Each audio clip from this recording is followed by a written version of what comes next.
Chapter 5. Wool and Water. She caught the shawl as she spoke and looked about for the owner.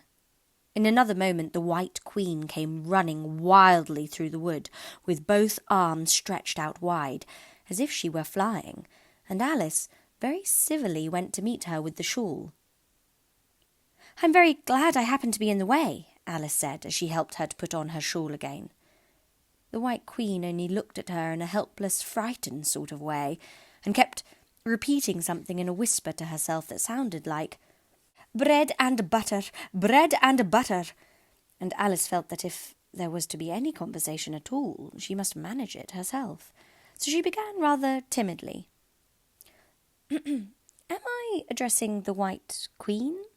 "Well, yes, if you call that addressing," the Queen said. "It isn't my notion of the thing at all." Alice thought it would never do to have an argument at the very beginning of their conversation, so she smiled and said, "If your Majesty will only tell me the right way to begin, I'll do it as well as I can." "But I don't want it done at all," groaned the poor Queen.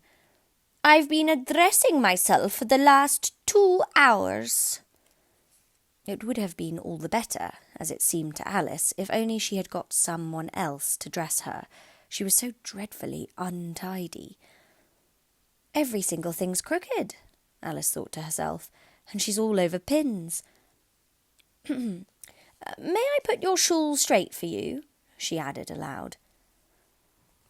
"I don't know what's the matter with it," the Queen said in a melancholy voice. "I don't know what's the matter with it," the Queen said in a melancholy voice. "It's out of temper, I think. I've pinned it here, I've pinned it there, but there's no pleasing it." "It can't go straight, you know, if you pin it all on one side," Alice said as she gently put it right for her. "And dear me, what a state your hair is in." "The brush has got entangled in it," the Queen said with a sigh, "and I lost the comb yesterday." Alice carefully released the brush and did her best to get the hair into order. "Come, you look rather better now," she said, after altering most of the pins. "But really, you should have a lady's maid." "I'm sure I'll take you with pleasure," the Queen said. 2 pence a week and jam every other day." Alice couldn't help laughing as she said, "I don't want you to hire me, and I don't care for jam." "It's very good jam," said the Queen. "Well, I don't want any today, at any rate." "You couldn't have it if you did want it," the Queen said. "The rule is jam tomorrow and jam yesterday, but never jam today." "It must come sometimes to jam today," Alice objected. "No, it can't," said the Queen. "It's jam every other day. Today isn't any other day, you know." "I don't understand you," said Alice. "It's dreadfully confusing." "That's the effect of living backwards," the Queen said kindly. "It always makes one a little giddy at first." "Living backwards?" Alice repeated in a great astonishment. "I never heard of such a thing." "But there's one great advantage in it, that one's memory works both ways." "I'm sure mine only works one way," Alice remarked. "I can't remember things before they happen." "Oh, it's a poor sort of memory that only works backwards," the Queen remarked. "What sort of things do you remember best?" Alice ventured to ask. "Oh, things that happened the week after next," the Queen replied in a careless tone.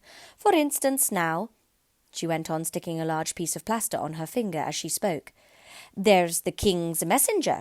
He's in prison now, being punished, and the trial doesn't even begin till next Wednesday, and of course the crime comes last of all." "Suppose he never commits the crime," said Alice. "That would be all the better, wouldn't it?" the Queen said as she bound the plaster round her finger with a little bit of ribbon. Alice felt there was no denying that. "Of course it would be all the better," she said. but it wouldn't be all the better his being punished. "You're wrong there, at any rate," said the Queen. "Were you ever punished?" "Only for faults," said Alice. "And you were all the better for it, I know," the Queen said triumphantly.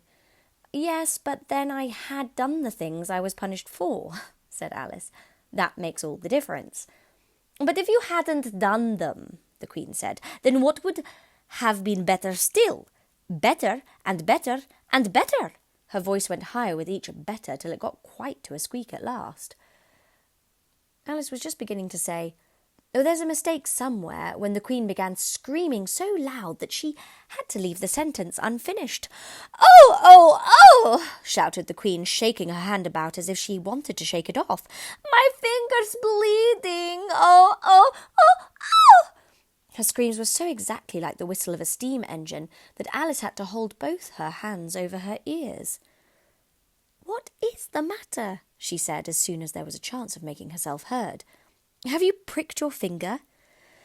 "I haven't pricked it yet," the Queen said, "but I soon shall. Oh, oh, oh!" "When do you expect to do it?" Alice asked, feeling very much inclined to laugh.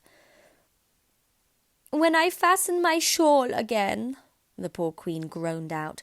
"The brooch will come undone directly. Oh, oh!" As she said the words, the brooch flew open, and the Queen clutched wildly at it and tried to clasp it again. "Take care!" cried Alice. "You're holding it all crooked." And she caught at the brooch, but it was too late. The pin had slipped, and the Queen had pricked her finger. And the Queen clutched wildly at it and tried to clasp it again.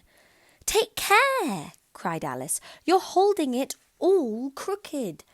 And she caught at the brooch, but it was too late. The pin had slipped, and the Queen had pricked her finger.